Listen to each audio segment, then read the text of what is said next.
এটা চন্দ্রনাথ পাহাড়ের একবার উঁচুতে চন্দ্রনাথ মন্দির। আর আমরা এখান থেকে ব্লগ শুরু করব। নামার জন্য কতটুকু কষ্ট করতে হয় সেই বিষয়টা আজকে দেখাবো। ওঠার সময় অনেক অস্বস্তিকর পরিবেশ অথবা রাস্তাটা, তার জন্য আমি ভিডিওটা করতে পারিনি। এখন নামার সময় আমি দেখাবো আসলে নামার প্রক্রিয়াটা কি।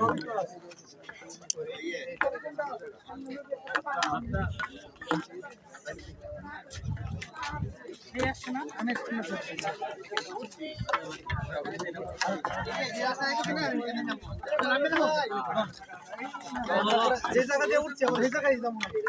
আপনার কি সিঁড়ি উঠছেন?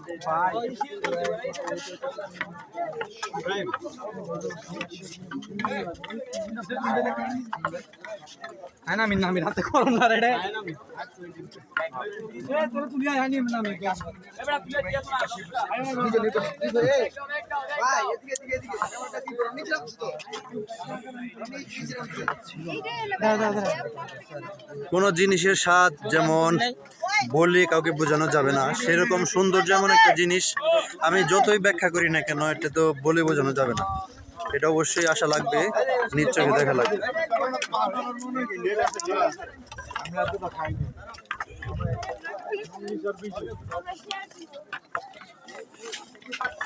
হ্যাঁ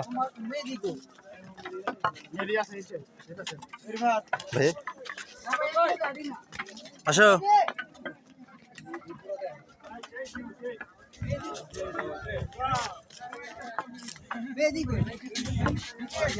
আপনাদের জন্য আমি কষ্ট করে ব্লগটা বানাচ্ছি, আশা করি দেখি মন্তব্য করে বলবেন কেমন।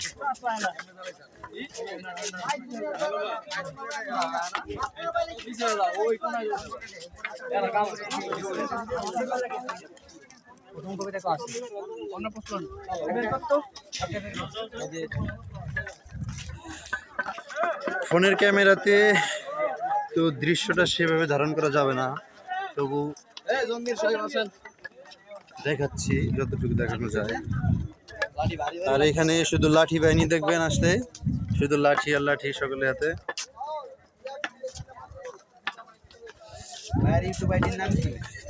ভাই মোহাম্মদ রিফাত।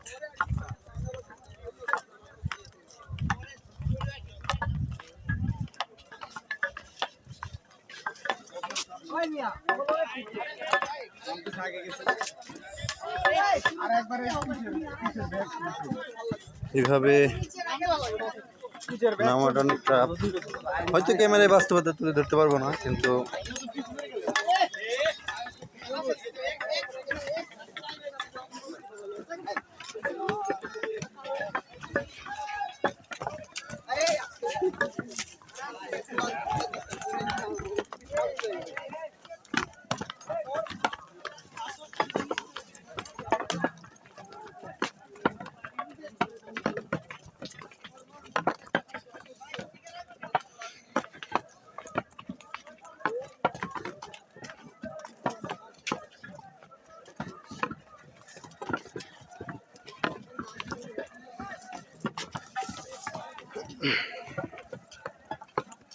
আর এই পাহাড়ে যদি কিছু টিপস দিতে চাই, এখানে উপরে জিনিসপত্রের দাম অনেক বেশি। আপনারা যদি পারেন একটা দুইটা সিদ্ধ ডিম অথবা খেজুর অথবা বিস্কিট, একটা পানির বোতল, আর অবশ্যই ওঠার সময় নিচ থেকে লাঠি নিয়ে উঠবেন। লাঠি ছাড়া কিন্তু অবস্থা ভয়াবহ।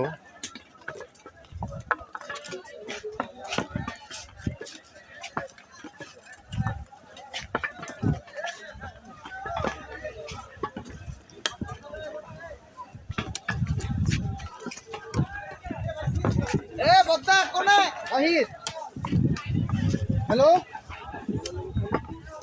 নিচে নামো নিচে নামো। আর এদিক থেকে যেদিক থেকে উঠছি। বদ্দা কোনায় কোনায় বদ্দা যেদিক থেকে উঠছি।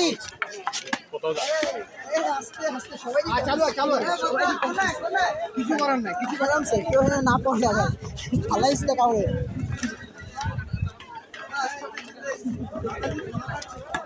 এই জায়গায় যদি দেখাই একটু ভিউ পয়েন্ট আছে আলাদা।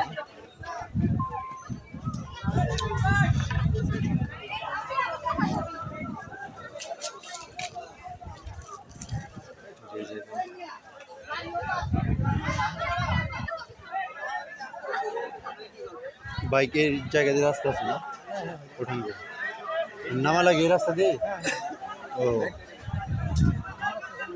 আচ্ছা তাহলে আমরা যে পাশ দিয়ে আসছি ওই পাশ হলো হেঁটে ওঠা লাগবে আর এই পাশ দিয়ে গাড়ি নিয়ে ওঠা যায় মানে নামার পথে যেটা আর যে পাশ দিয়ে ওই পাশ দিয়ে আসছি আমরা ডান পাশ দিয়ে ওই পাশ দিয়ে নামার কোনো ব্যবস্থা নেই সবাই উঠতেছে এখানে দেখেন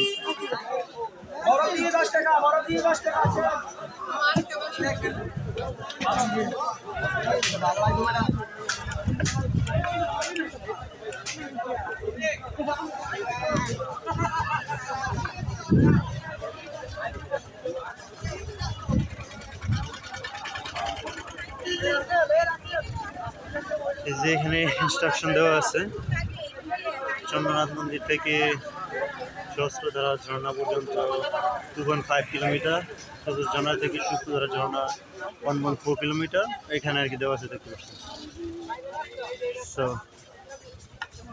অবশ্যই ভ্রমণ করা উচিত মানুষের জ্ঞান তো এই পৃথিবীতেই তাই না এই পৃথিবীকে নিয়েই তো পৃথিবীকে আমরা না দেখি তাহলে সেই জ্ঞান কীভাবে বিকশিত হবে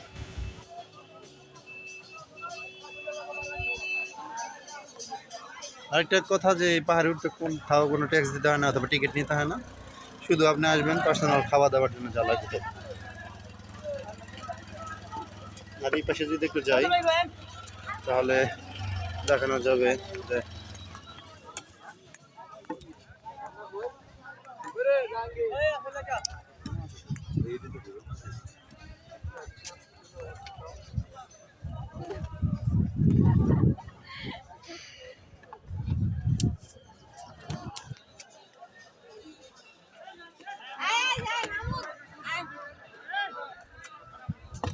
আমার একটা মিসকনসেপশন ছিল যে পাহাড় হয়তো সামান্য কিছু হবে তারপরে এসে দেখলাম যে এত ভয়াবহ এখানে তো জঙ্গি বাহিনী যেটা ছড়াইছে চট্টগ্রামে এটা কিভাবে নিধন করবে এইরকম পাহাড়ে তো বিরল কোথায় কি থাকবে এটা বোঝা তো কঠিন